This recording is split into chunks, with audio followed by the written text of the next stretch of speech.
Hello,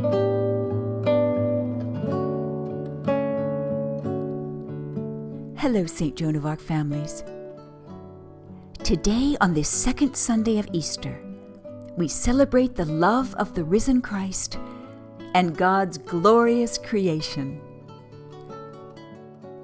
Let's begin our celebration with a grateful breath. Take a big breath in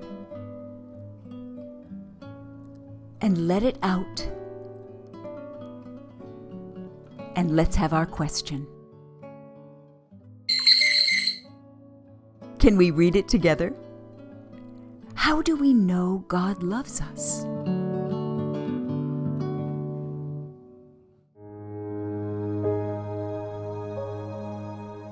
Our gospel starts on Easter evening. That morning, Mary Magdalene and the other women had been to the tomb and found the stone rolled away and Jesus gone. So that night, the disciples are hiding behind closed doors, afraid that they'll also be taken and killed, as Jesus was. Then, even though the doors are locked and the windows shuttered tight, Jesus is there, standing before them as he was in life. Later, he returns to convince Thomas, whom he asks to touch his wounds in order to believe that it is really Jesus standing there, alive. Here we see for the first time the resurrected Jesus come to his followers. And what does he talk about when he returns from the dead? Peace and forgiveness. Jesus offers them his peace, and he tells them that forgiveness is in their hands. If they hold on to resentment and anger, they will be stuck. If they let go and forgive, they will be free. Jesus had just been betrayed by these same disciples. They had turned their backs on Jesus when he needed them most. And except for the women and John, they had let him die alone. But Jesus isn't there to judge their failings. He never mentions their abandonment. Instead, he offers them his peace, not once, but 3 times. And he tells them they need to forgive. He doesn't say he needs to forgive them, but that they need to forgive others.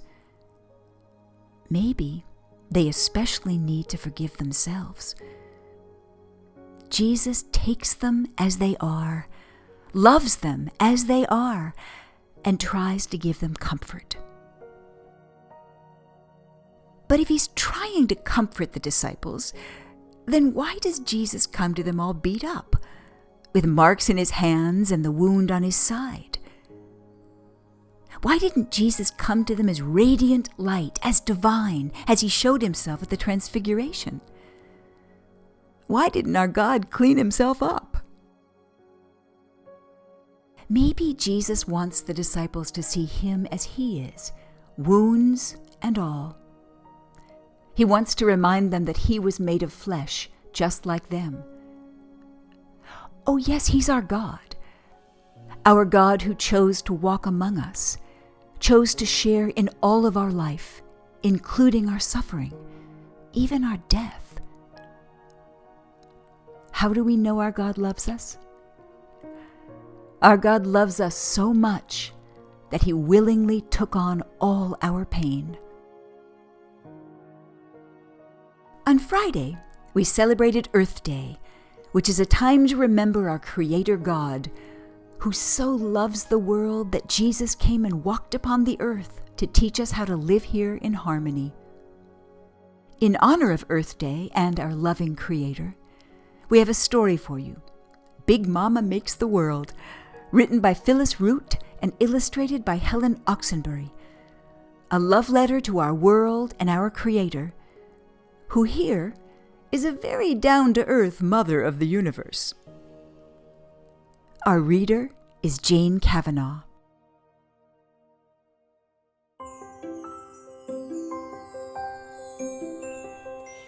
When Big Mama made the world, she didn't mess around. There was water everywhere. And Big Mama saw what needed to be done all right. So she rolled up her sleeves and went to it. Wasn't easy either, with that little baby sitting on her hip. Didn't stop Big Mama, though, not for a minute. "Light," said Big Mama, and you better believe there was light.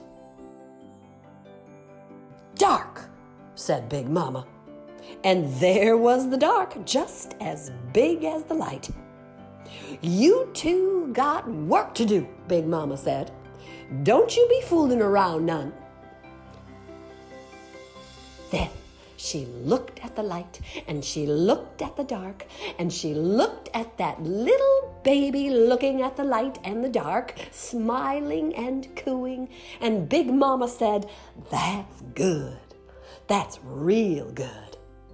That's how the first day went by. Next day, Big Mama looked around. "Can't tell my up from my down," said Big Mama. "Better have some sky here."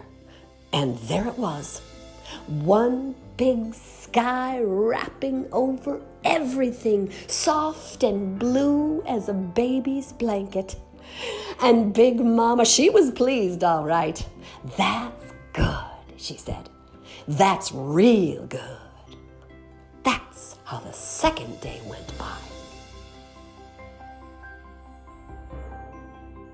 Big Mama looked around some more, and she said, "Got me some light, got me some dark, but I still can't tell what time of day it is. How am I going to know when it's morning or evening? Time to put the baby down for a nap." Big Mama, she wanted to know all right, and anything Big Mama wants, Big Mama gets. That's just how it goes. "Sun," said Big Mama, "you take care of this day business for me." "Moon," said Big Mama, "you take care of the night." Big Mama made the stars, too, just in case old Moon overslept sometime. Big Mama looked at the sun and the moon and the stars filling up her sky just in time for the little baby's nap. And Big Mama nodded and she smiled and she said, "That's good. That's real good." That's how the third day went by. Next morning, Big Mama got up with the sun. And she said, "I need a place to put my feet down when they need putting down." She knew there'd be some foot putting down when that baby of hers got to growing more. "Earth," said Big Mama, "get over here." And it did. All one big ball of mud it was. Nothing much to look at. Baby liked it all right, just the way it was, but Big Mama wasn't finished yet. "Need some grass to wriggle my toes in," said Big Mama. "Some big old shade trees for hanging a hammock, papayas and oranges and boysenberries for eating on." That's how it was then, just like Big Mama said. Little baby sucking on a mango, grass and trees and fruit all over the place, like somebody tipped over a fruit stand. Big Mama, she looked at all that earth and she said, "That's good. That's real good." That's how the fourth day went by. Lots of folks would be plenty pleased.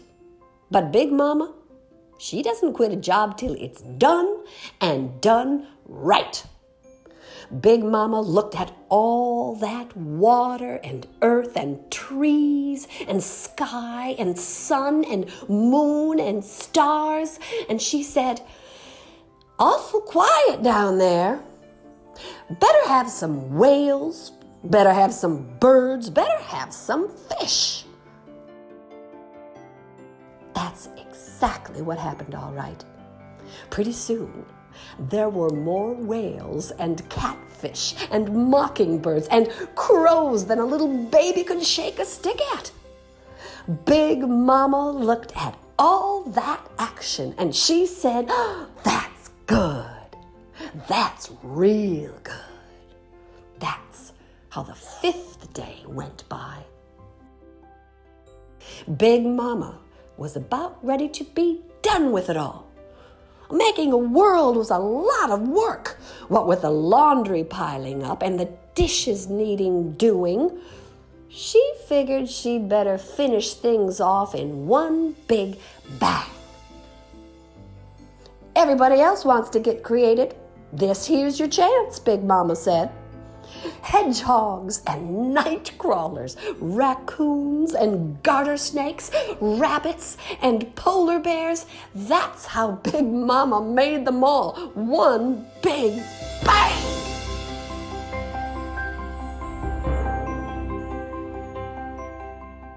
But Big Mama still wasn't done. Oh, no. "I'm lonely," said Big Mama. "Who's going to sit on the front porch and swap stories with me? I need some folks to keep me company." Big Mama, she scooped up some of that leftover mud and she pushed and she pulled, and the next thing you know, there were folks everywhere. Big folks and little folks, all kinds of shades of folks. And every one of those folks had a story to swap with Big Mama. "That's good," said Big Mama. "That's real good."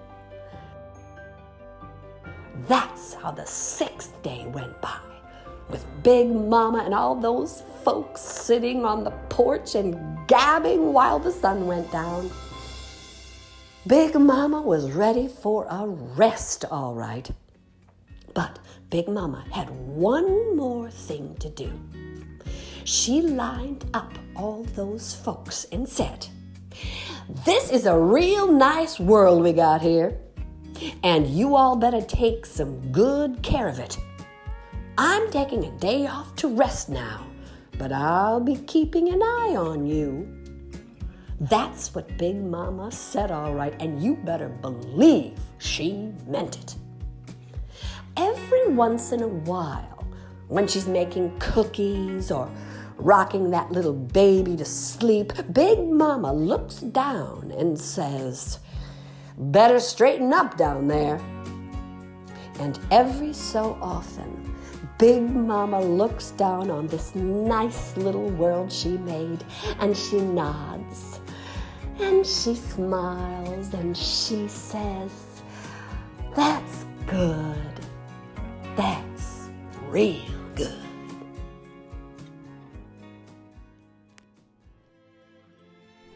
God so loved the world that she created that God wanted to walk among all the life on earth, to understand and share and teach and heal, and invite us to do the same. And that's real good. Praise creation.